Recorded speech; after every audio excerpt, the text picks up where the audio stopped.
Pantanal, in the Brazilian state of Mato Grosso bordering Paraguay and Bolivia, is the world's largest tropical wetland, twice the size of Portugal.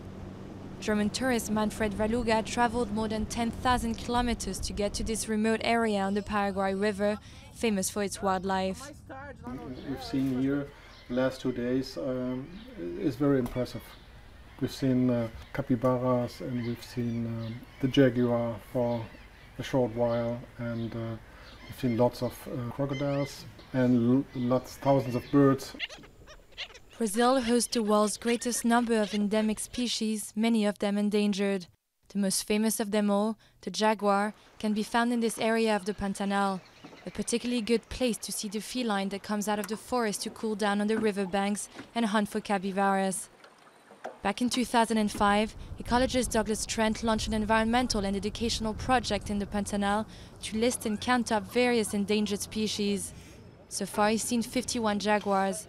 Good news for this solitary animal who needs vast untouched territories to breed. Jaguars need water, jaguars need forest, jaguars need food.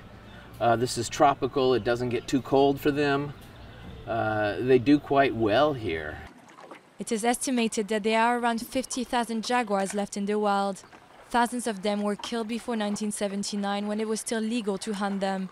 Today, the increasing number of jaguars in the Pantanal attracts tourists from all over the world and generates money for locals who get involved in ecotourism. But not everyone is happy about it. Some locals say jaguars now have more rights than man, while others have had bloody encounters. There were 4 jaguar attacks on humans in this region since 2007, one of them deadly. I took off my hat and screamed at the jaguar. It stood up. I hit it with my hat and then screamed, but it hit me with its head here. It then dragged me with my arm in its mouth. Things got bad. It bit me here with all its strength. But then the dog came from behind, jumped at the jaguar and bit it. It then let go of me.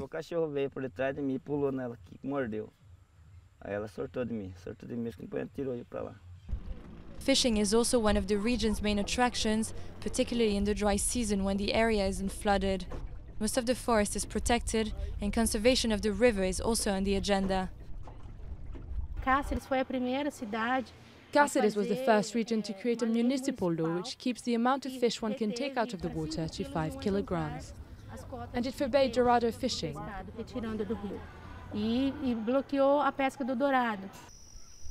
With more than 85% of its vegetation untouched, the Pantanal is one of the world's top wildlife sanctuaries, and it will have to remain that way if the jaguar and other endangered species are to survive.